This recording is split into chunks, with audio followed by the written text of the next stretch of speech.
Why is stem cell therapy really effective? Stem cell therapy वाकई में क्यों असरकारक है? स्टेम सेल थेरेपी का उपयोग बहुत सारी डिफिकल्ट डिजीज में किया जा रहा है और उसकी एफिकेसी भी पाई जा रही है। लेकिन हमें ये जानना जरूरी है कि ये जो मेडिकल विधा है स्टेम सेल थेरेपी, क्या ये रियली इफेक्टिव है? क्या ये हमारे मरीज को इतनी राहत देती है जो कि रेगुलर मेडिसिन से बेहतर है? आइए जानें।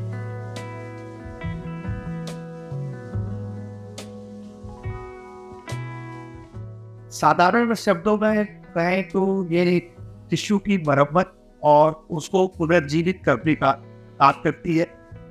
लेकिन ये याद रखें कि इसका इस्तेमाल मुख्य रूप से उन असाध्य रोगों के उपचार में किया जाता है जिसमें दूसरी पद्धतियां या ट्रीटमेंट मनमाफिक रिजल्ट नहीं दे पाती, या उन रोगों के इलाज में भी किया जाता है जिसमें किसी बड़ी सर्जरी की जरूरत होती है।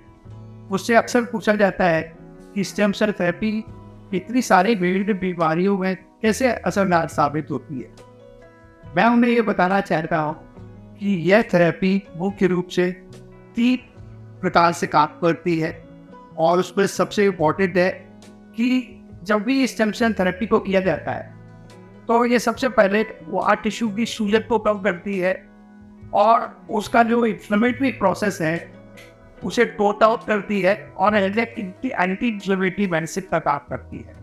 इसके अलावा जो इसका सेकंड इम्पोर्टेंट काम है वो है इम्यूनोमॉड्यूलेटरी, मतलब कि जो आपका इम्यून सिस्टम है अगर वो मिसडायरेक्टेड है, मतलब वो आपके टिश्यू को ही डैमेज कर रहा है, तो वो बीमारी को ठीक नहीं होने देता है। लेकिन जब स्टेम सेल थेरेपी की जाती है, जैसे कि ऑटोइम्यून डिजीज में की जाती है, रूमेटॉइड आर्थराइटिस में की जाती है, बहुत सारी अन्य न्यूरोलॉजिकल डिजीज हैं जो मिसडायरेक्टेड इम्यून सिस्टम की वजह से होती है, तो सबसे पहले वो इम्यून सिस्टम को बैलेंस और एक राइट डायरेक्शन देता है, तो इसको बोलते हैं कि इम्यूनोमॉड्यूलेटरी एक्शन।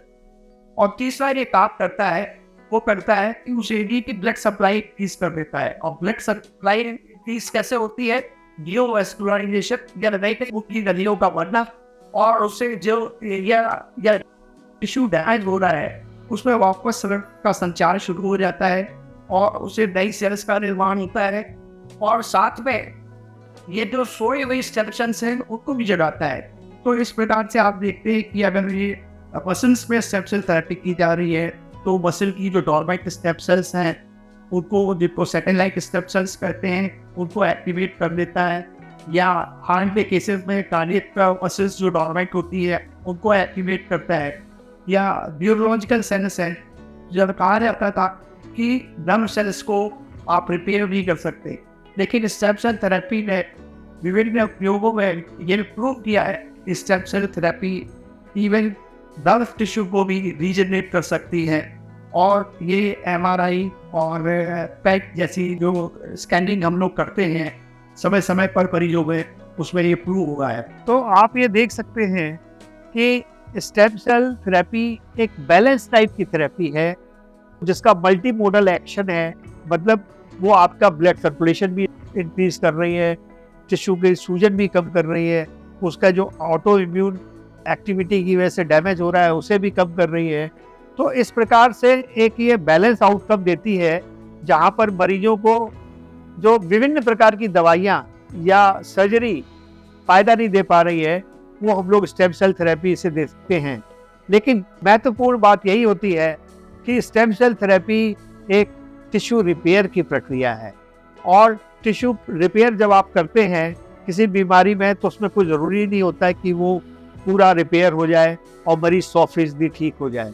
तो ऐसे में डेफिनेटली आपको हो सकता है कि आपको बार बार स्टेम सेल लेने की ज़रूरत पड़े या कुछ समय तक लगातार लेने की ज़रूरत पड़े, डिपेंड करता है किस रोग में कैसा प्रोटोकॉल है।